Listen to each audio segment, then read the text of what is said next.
Bismillah, assalamualaikum warahmatullahi wabarakatuh. Alhamdulillah, nahmaduhu wa nasta'inuhu wa nastaghfiruh wa na'udzubillahi min syururi anfusina wa min sayyiati a'malina. May yahdihillahu fala mudhilla lahu wa may yudlil fala hadiya lahu. Asyhadu an la ilaha illallah wa asyhadu anna Muhammadan 'abduhu wa rasuluh. La nabiyya wa la rasula ba'dah. Wa qad qala Allah ta'ala fi kitabil karim. A'udzu billahi minasyaitonir rajim. Ya ayyuhalladzina amanu taqullaha haqqa tuqatih wa la tamutunna illa wa antum muslimun. Alhamdulillah, di kesempatan kita hari ini kita insyaallah akan membahas kembali dan mengambil faidah kembali dari pelajaran-pelajaran dari bahasa Arab. Yang mana telah kita sampaikan bahwa bahasa Arab ini merupakan bahasanya orang-orang Islam yang tentu ketika kita mempelajarinya ini menjadi wasilah kita dalam memahami Al-Quran dan As-Sunnah, dan merupakan sebuah kemuliaan lagi bahwa bahasa Arab ini merupakan bahasanya Nabi Muhammad SAW, Nabi yang mulia, dan tentu saja ini merupakan kesempatan yang berharga dan kesempatan yang mulia untuk kita semuanya ketika kita mempelajari bahasa Arab. Jika kita nanti di dalamnya mendapati kesusahan, kesulitan, tentu ini merupakan jalan dari jalannya penuntut ilmu. Dan tentu kita harus bersabar menghadapi pahitnya belajar. Ya. Bahkan dikatakan bahwa ketika kita sabar untuk mempelajari ilmu, maka kita akan menghilangkan kebodohan dalam diri kita. Ini merupakan tugas penting dari kita bahwa ketika kita duduk di majelis ilmu, maka niat kita harus diperbaiki dulu. Niat kita karena Allah dan mengangkat kebodohan, kejahilan dalam diri kita. Karena kewajiban belajar tidak hanya berhenti sampai kita di tahap sekolah saja, tapi setelah kita punya keluarga, kita sudah mempunyai cucu, bahkan ini masih menjadi kewajiban kita dalam mempelajari, terlebih lagi belajar ilmu-ilmu agama. Mengapa ini penting? Karena ilmu agama merupakan bekal yang perlu kita perbanyak lagi ketika nanti untuk menghadap Allah di akhirat kelak. Mengatakan watazawwadu fa inna khairaz zadi taqwa. Kita harus berlomba-lomba untuk memperbanyak bekal kita, karena sebaik-baik bekal yaitu dengan takwa. Dan salah satu takwa adalah dengan kita belajar ilmu, dan salah satu wasilahnya ketika kita belajar ilmu agama, maka salah satu caranya adalah dengan belajar bahasa Arab.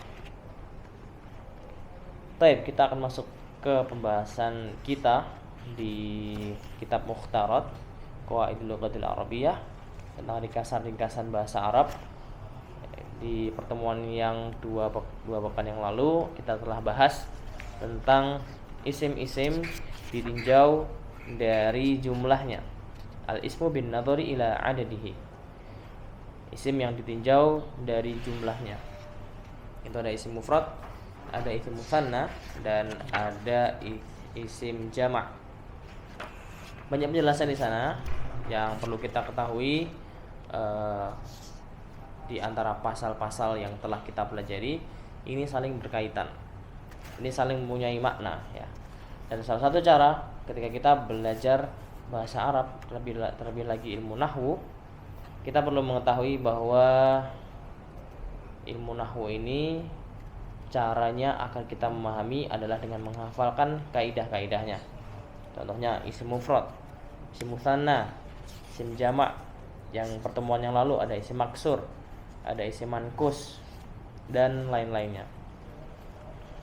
Kita masih di dalam tahap awal dalam mempelajari bahasa Arab di kaidah nahwu, dan kedepannya akan lebih banyak lagi latihan-latihan dan pembelajaran-pembelajaran yang tentu bisa kita perdalami bersama. Tapi sebelum kita masuk ke pasal yang keempat, yang isim al-ismu bin nadhari ila ta'yinihi, kita murojaah sebentar tentang isim ditinjau dari jumlahnya. Kemarin ada 3.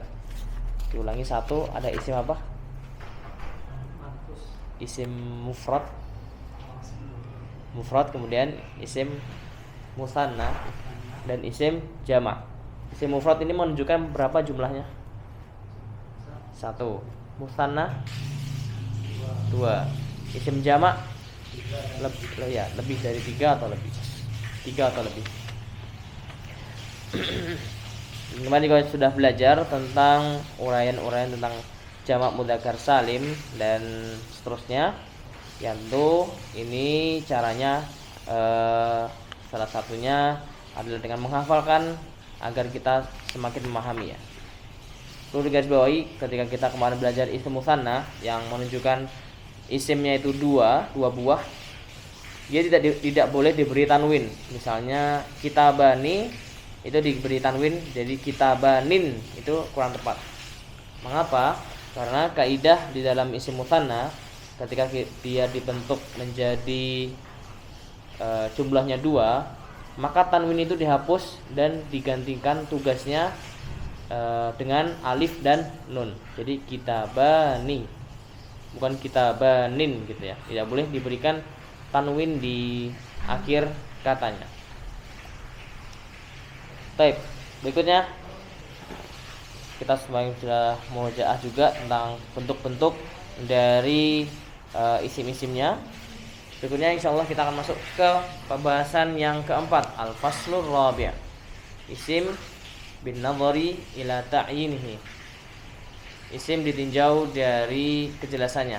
Perlu diketahui bahwa ta'yin itu berasal dari asli katanya adalah ayyana yu'ayyinu, itu menjelaskan. Dan ta'yin ini bermakna kejelasan. Setelah kita tahu tentang isim ditinjau dari jumlahnya, ini kita ditinjau dari kejelasannya, yang mana ada 2 macam. Ada isim nakirah dan isim ma'rifah. Dan di dalam isim ma'rifah nanti ada banyak sekali uraian-uraian tentang pembelajaran di al-faslur rabi' kali ini. Baik, saya akan baca terlebih dahulu dan silahkan disimak kitabnya dan lembar-lembaran yang kita bagikan. Nanti sembari kita membaca, kita jelaskan dan kita urai sedikit demi sedikit. Tentu ini pembahasan di kali ini tidak bisa kita selesaikan dalam satu pertemuan. Memerlukan beberapa pertemuan karena uraiannya ini sangat banyak sekali. Baik, kita jelaskan sedikit. Qala mu'allif rahimahullah, pasal keempat, isim ditinjau dari kejelasannya. Isim ditinjau pada jelas atau tidak jelasnya.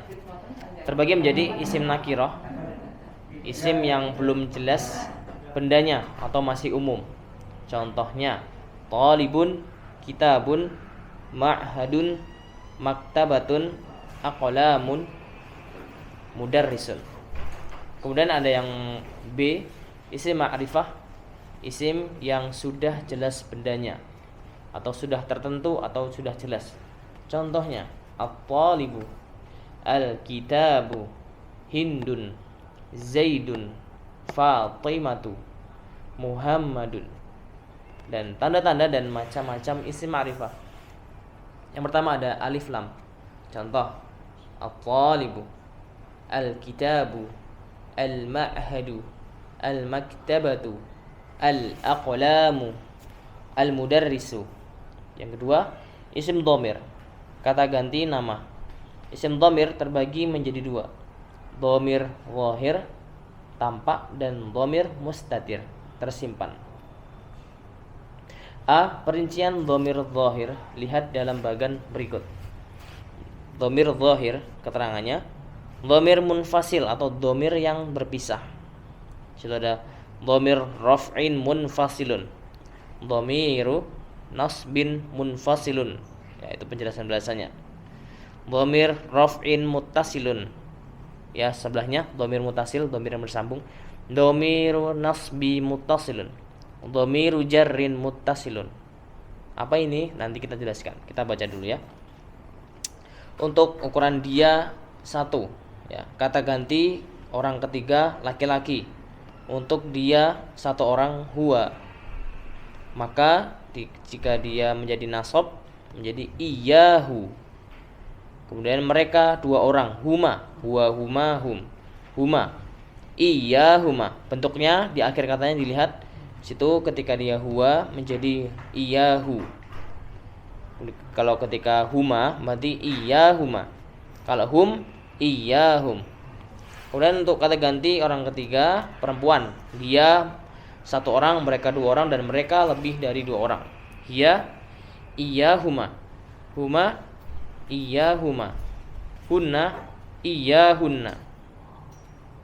Dan untuk dhamir muttasil itu di sini ada dhamir raf'in muttasil. Contohnya kalau ketika huwa maka dia tidak ada, atau misalnya kita tuliskan nasara, maka nasara ini tetap tidak berubah, jadi tetap nasara, tidak ada tambahan dan lain-lainnya.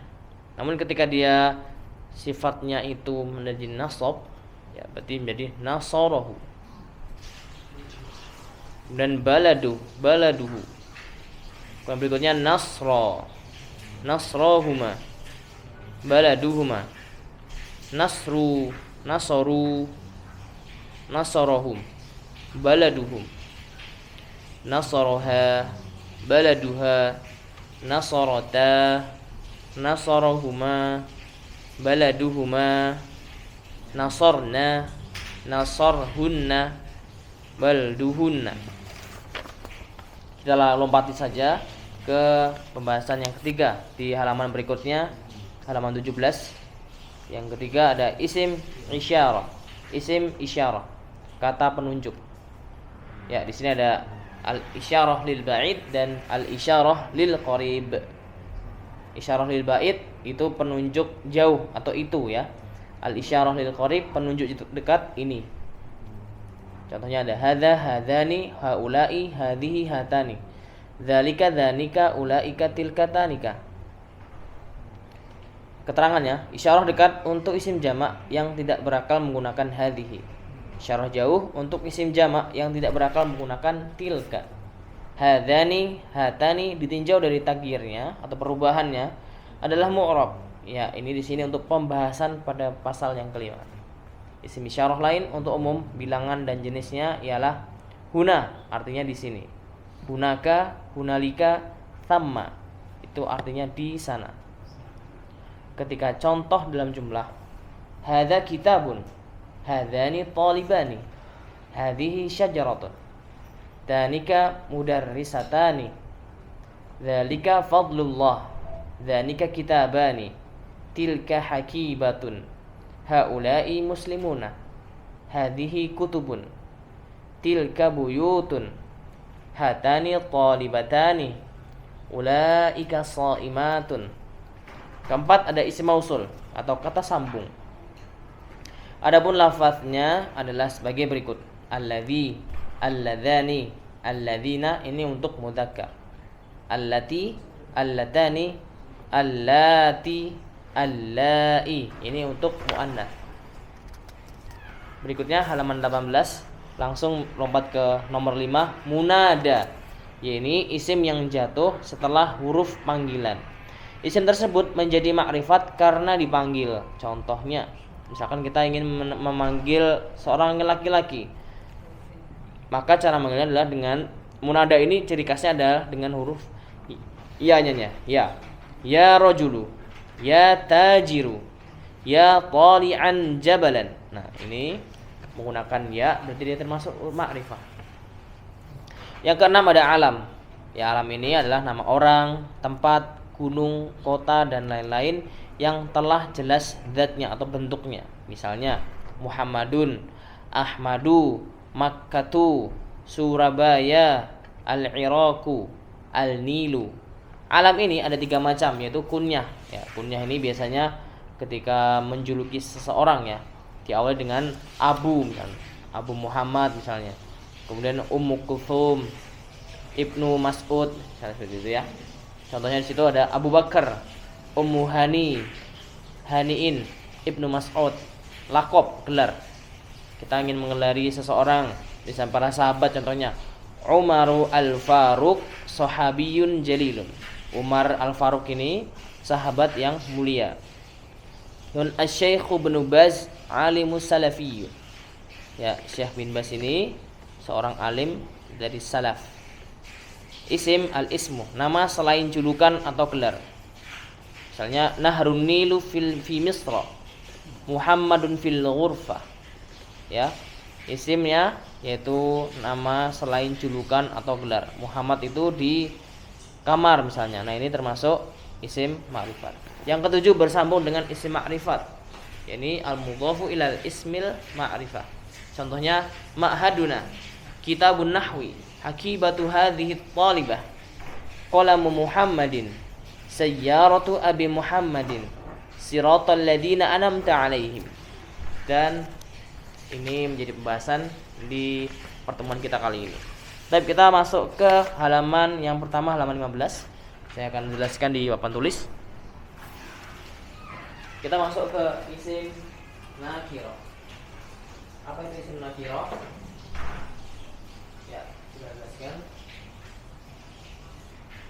Al-ismu nakirah.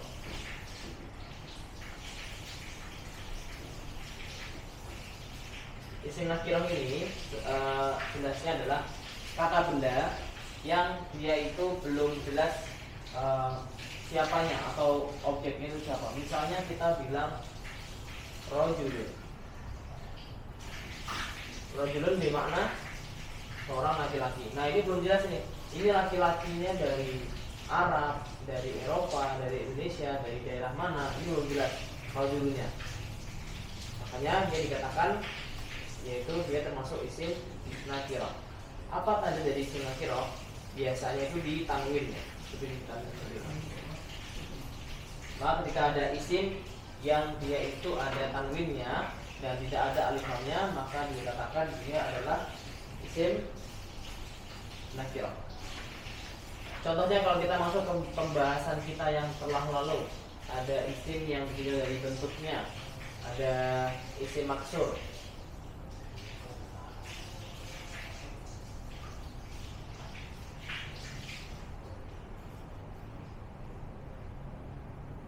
Kemarin isim maksur adalah isim yang diakhiri dengan apa? Isim maksur. Isim maksur diakhiri dengan huruf alif.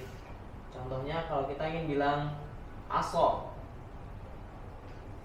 Nah, kalau aso artinya kan tongkat ya ini ya. Ini artinya tongkat.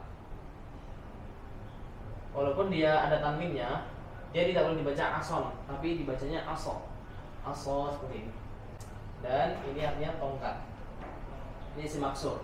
Contohnya kalau kita ingin bahas isim mankus. Isim mankus apa kemarin? Isim mankus adalah isim yang diakhiri dengan huruf ya. Contohnya kalau kita ingin bilang al-qadhi. Al-qadhi di sini kalau kita artikan seperti ini sudah pasti ya. Maka kita hapus alif lamnya.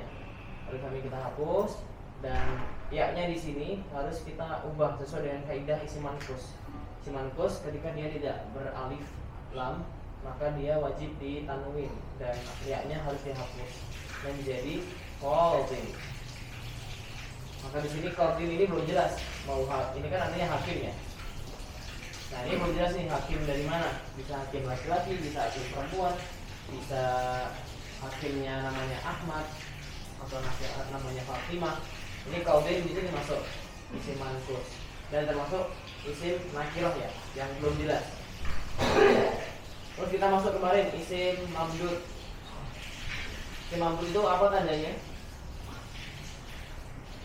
Isim mamdud tandanya adalah dia diakhiri dengan huruf hamzah dan sebelumnya ada huruf alifnya. Ada alifnya ya. Contohnya binaun. Binaun ini kalau dia menggunakan alif lam, maka dia tidak boleh ditanwin. Jadi kan al-bina'u. Nah, maka jika dia ingin menjadikan nakirah, maka tinggal dihapus saja alif lamnya. Menjadi bina'un. Nah, di akhir kita tanwin dhammatain. Bina'un. Ini artinya adalah bangunan. Nah ini bangunan bentuknya sih, apa bangunannya bentuknya rumah atau bangunannya masih belum jadi atau bangunan gedung. Ini binaun termasuk isim mamdud. Ini sembari kita murojaah ya, isim maksur, isim manqus, isim mamdud, dan terakhir ada isim shafih yang bukan dari tiga ini. Nah, lompat yang berikutnya, kita telah bahas sampai ini pasal yang kedua. Pasal yang kedua membahas tentang mudzakkar dan muannats, ya, laki-laki dan perempuan.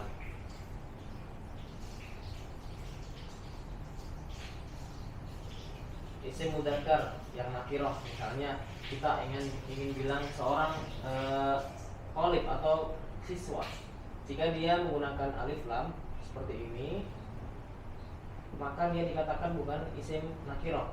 Kenapa? Karena dia masih ada alif lamnya. Maka cara gimana? Tinggal dihapus. Nah, jika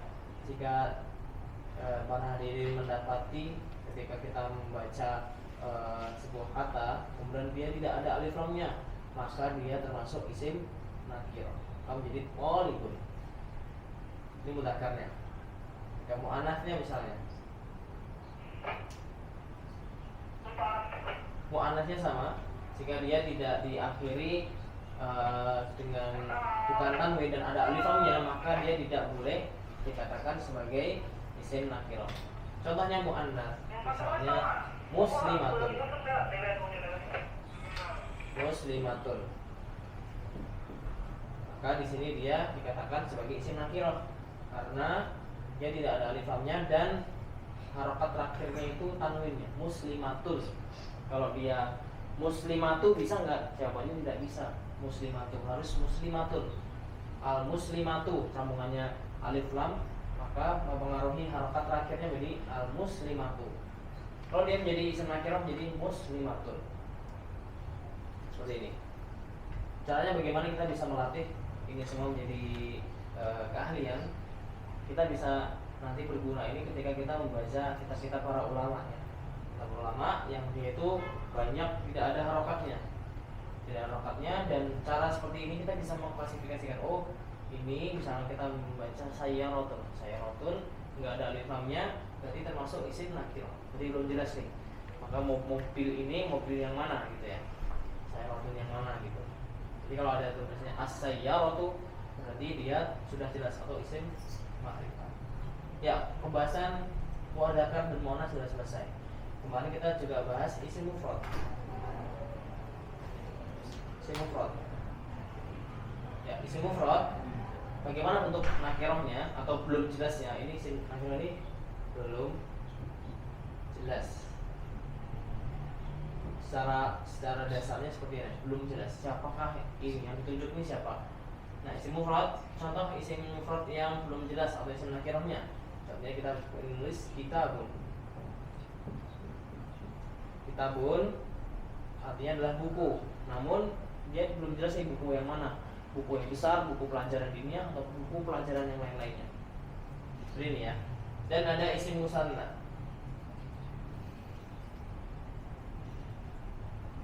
Musanna ini artinya dua ya, menunjukkan dua. Contohnya kalau kita ingin menuliskan mudarrisani atau dua orang guru.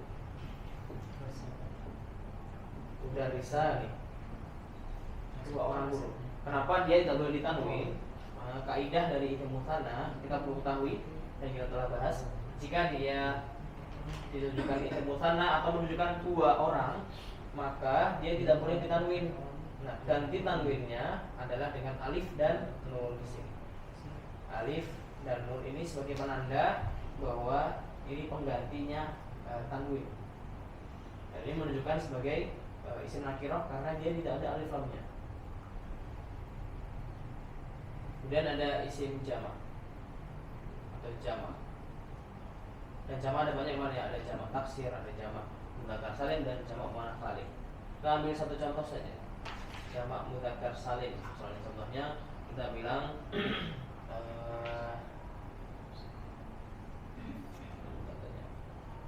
asad qalibuna.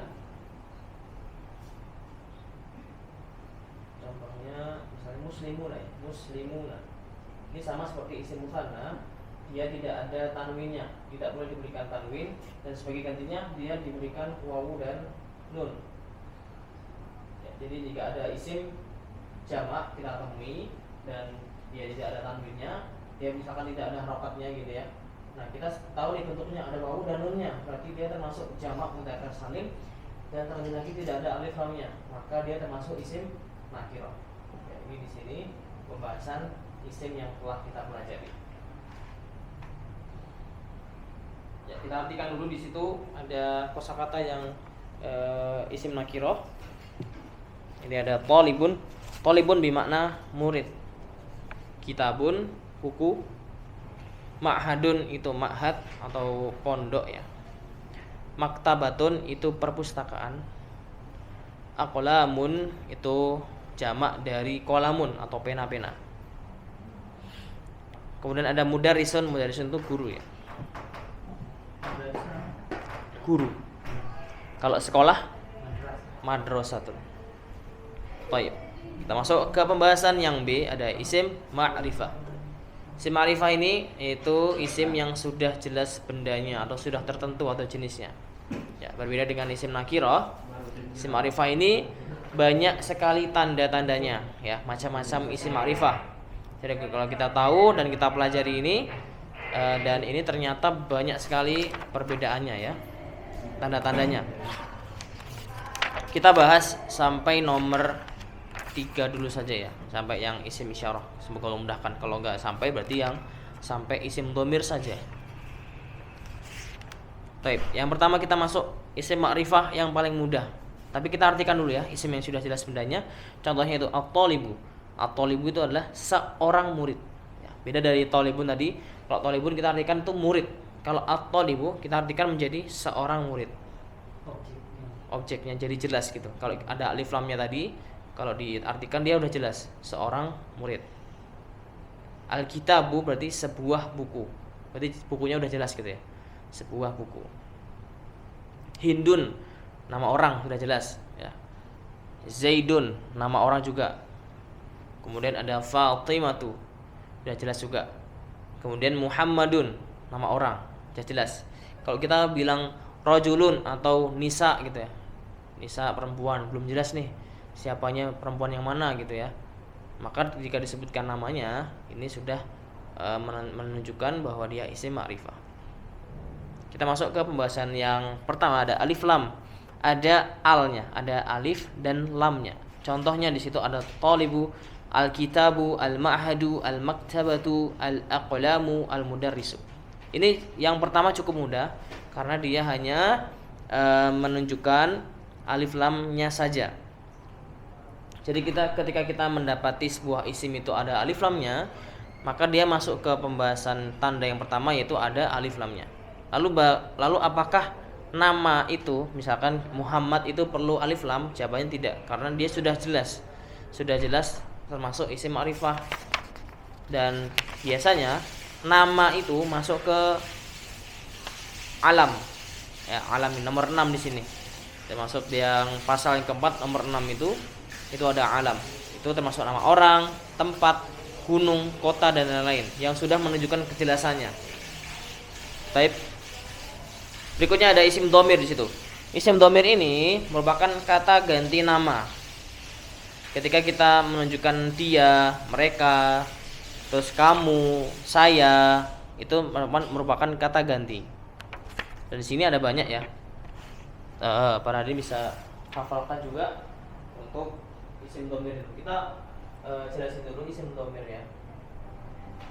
Isim dhamir ini ada 12. Ada gua, ada huma, hum, iya, huma, hunna, anta, antuma, antum, anti, antuma, antunna, dan terakhir ana, nah. Kita artikan dulu. Yang pertama ada huwa. Huwa ini kata ganti orang ketiga satu orang. Artinya apa huwa? Dia. Dia. Ya, paham ya, dia. Dia untuk satu orang, laki-laki. Kalau huma ini untuk berapa orang? Huma dua orang. Bisa laki-laki dan bisa perempuan. Ini sama ini. Ini sama ini itu sama. Jadi penggunaan huma bisa digunakan untuk dua orang, laki-laki atau perempuan. Kemudian hum ini gimana? Bukan dia lagi, tapi mereka. Ya, mereka laki-laki.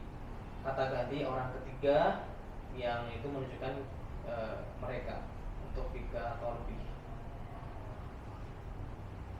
Kalau dia gimana? Dia perempuan. Dia perempuan Satu orang. atau orang. Kata ganti orang berapa? Ketiga ya. Nah, huma ini sama dua orang, tapi kita juga mengartikan ini sudah mereka kedua misalnya. Nah, huna ini sama seperti hum. Berarti apa? Mereka perempuan tiga atau lebih. Huwa huma hum, iya huma huna. Ini bisa dihafalin ini ya. Huwa huma hum, iya huma huna. Kalau di pondok dulu bisa pakai nada-nada misalnya untuk memudahkan. Huwa huma hum, iya huma huna. Anta antuma antum, anti antuma antunna, ana nahnu. Oke, anta. Mana anta? Kamu berapa orang? Satu orang. Dan antuma? Kalian berdua biasanya. Nah, antuma ini sama, bisa digunakan untuk laki-laki atau perempuan. Kalian laki-laki atau perempuan dua orang. Antum itu apa antum? Anda sekalian dua atau tiga atau lebih. Bisa kalian bertiga, kalian mereka, kalian banyak. Nah, kenapa ketika kita membiasakan memanggil orang dengan antum? Alasannya apa? Kayak kurnya menghormati. Ya, salah satu kita menghormati seseorang itu menggunakan kata antum atau pengucapannya untuk kalian gitu, atau kalian semua itu sebagai pengagungan atau memuliakan seseorang. Ketika kita ingin berbicara dengan orang, kita menggunakan kata antum. Kayak di Quran kaum sebut nahnu. Ya, nahnu, kami, bukan saya. Harusnya kan Allah kalau dia bilang saya berarti harusnya ana kan, tapi bilangnya nahnu. Ini juga bukan sebagai apa ya, tapi kan sebagai pengagungan. Ya, besar bahwa kami itu banyak besar gitu, mencakup semuanya. Kemudian sini ada anti. Mana anti? Kamu perempuan satu orang. Antuma sama ya. Antuna kalian atau kamu semua, kalian semuanya gitu. Perempuan tiga atau lebih. Anak gampang ini saya. Bisa laki-laki dan bisa perempuan. Nahnu Kami. kita atau kami. Ini maksudnya jamak juga nah. Kalau sering kita dengar orang-orang Indonesia nyebut ente itu tidak baku. Itu termasuk dari serapan sebenarnya, Pak. Serapannya orang-orang Arab Indo. Biasanya yang keturunan Arab itu kalau manggil sebelahnya itu ya ente. Ente ini serapan dari anta ini sebenarnya. Dari anta, ente gitu. Lebih apa ya? Lebih mudah menurut mereka. Jadi tapi secara kaidah bagusnya pakai anta daripada ente gitu ya. Jadi yang antum itu kan kalau ini kuat antum. Tapi kalau teman-teman aku aja kan nggak antum, nah anti aja. Sebenarnya Bisa. Tapi kalau dulu Ustadz Ananya kalau ingin ngajar yang akhwat katanya antuna. Antuna sekalian itu gitu ya. Jelasinnya antuna, bukan anti ya Pak. Tapi kalau kebiasaan masyarakat awalnya anti aja. Anti ya betul.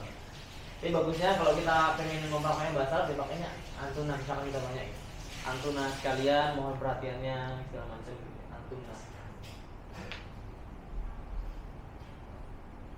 Kalau biasanya kalau kita sudah di biahnya itu lingkungannya Arab gitu ya, penggunaan gini diberlakukan.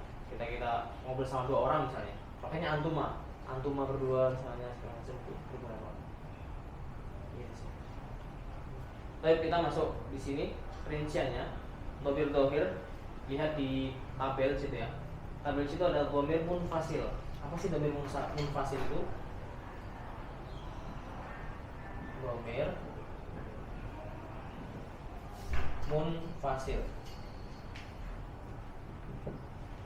Dhamir munfasil ini adalah dhamir yang terpisah dari katanya.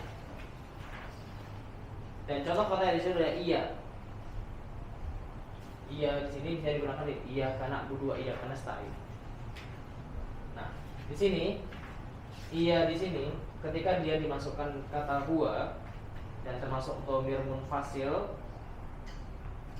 maka dia dikatakan iya, iyahu.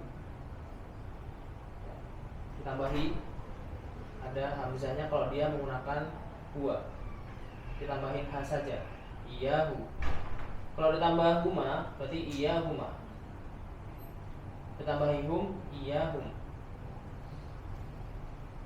Ini masih sama, kalau kata ganti orang ketiga ini masih sama bentuknya. Iyahu, iyahuma, iyahum. Kalau yang perempuan, iyaha, iyahuma, iyahunna. Kita tuliskan saja ya. Iyaha, iyahuma, iyahunna. Nah, berbeda di halaman 16 itu bisa dilihat ketika masuk ke anta, antuma, antum, bentuknya jadi berbeda. Ketika iya ini disambungkan dengan anta, maka dia ditambahi huruf kaf, iyyaka. Makanya di Al-Fatihah ada iyyaka na'budu wa iyyaka nasta'in.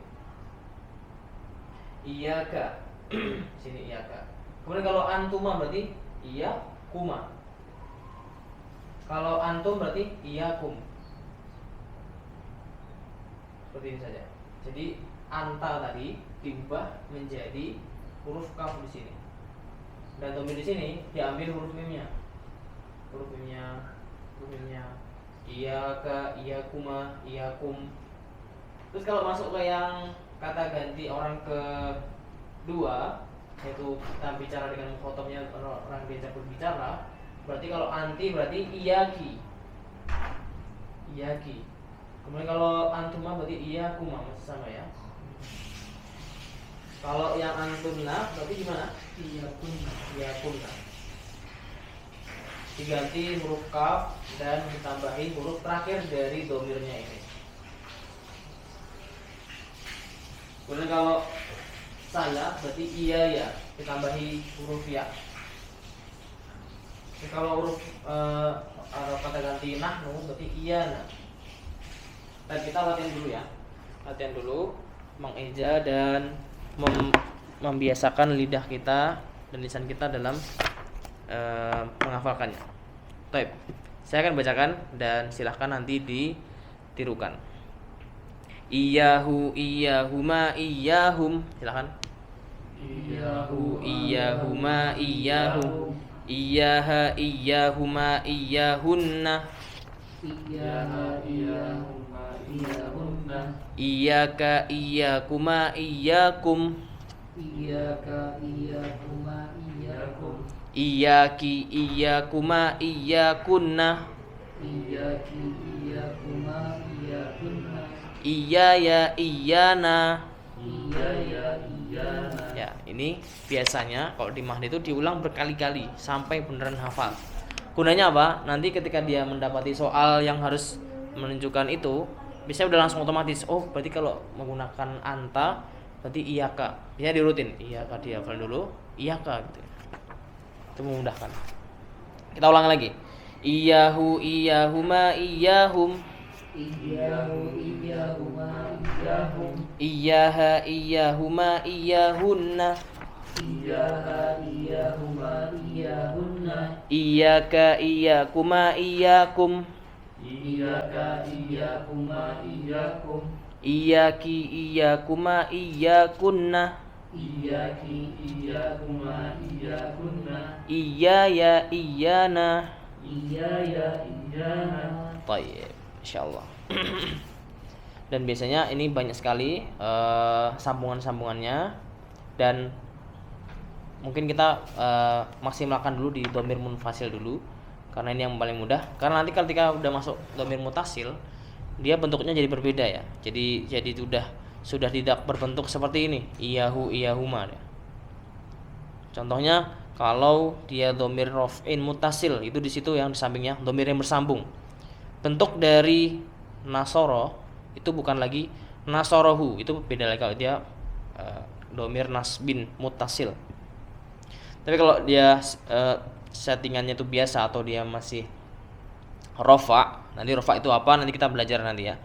Dhamir raf'in mutasil itu kalau dia nasoro berarti bentuknya ternasoro ya, makanya di situ dikosongin kan, di situ tidak ada tulisan, yang tulisannya yang betul adalah nasoro, tidak ada perubahan dari sebuah kata nasoro. Kemudian kalau bentuknya huma berarti nasoro, terus kalau bentuknya hum nasoru. Kalau iya gimana? Ditambah tak, nasorot biasanya. Nasorot ditambah tak sukun. Nasorot, nasorota, nasorna gitu.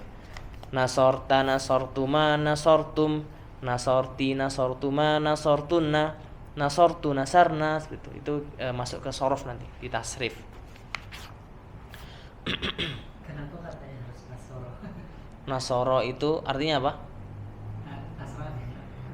Enggak, menang, menolong ya, nasoro. Ditolong, menolong. Kalau nasoro apa? Nasok. Ya makanya kan orang Nasrani kan orang-orang yang diselamatkan ya. Orang yang diselamatkan gitu-gitu. Nasoru, jadi artinya adalah mereka itu selamat. Baik. Dan di sini berbeda kalau dia masuk ke dhamir nasbin mutasil, jadi nasorohu, nasorohuma, dan seterusnya. Ya, banyak sekali pembahasan di kata isim dhamir kali ini, dan masya Allah kita sudah mendapatkan banyak faidah di isim nakirah dan isim arifat. Insya Allah di pertemuan yang akan datang kita akan sambung lagi untuk isim isyarah, kemudian isim mausul apa saja itu, munada dan alam dan seterusnya. Ini kita sudah masuk ke pembahasan-pembahasan yang semakin banyak, jadi semoga bisa lebih dalam lagi keseriusan kita dalam mempelajari bahasa Arab. Cukup insyaallah di pertemuan kali ini, kita bisa teruskan lagi di pertemuan yang akan datang dalam pembahasan isim ditinjau dari ta'yinihi atau kejelasannya. Alhamdulillah binikmati tatimmus sholihat. Kita sudah banyak sekali dapatkan faidah dari pertemuan kita kali ini, dan semoga ilmunya kita bermanfaat baik itu di dunia maupun di akhirat kelak. Hayya nakhtatim liqa'ana hadza bi qiraatil hamdalah, alhamdulillah, dan doa kafaratul majelis subhanakallahumma wa bihamdika asyhadu an la ilaha illa anta astaghfiruka wa atubu ilaik. Akhirul kalam, assalamualaikum warahmatullahi wabarakatuh. Waalaikumsalam.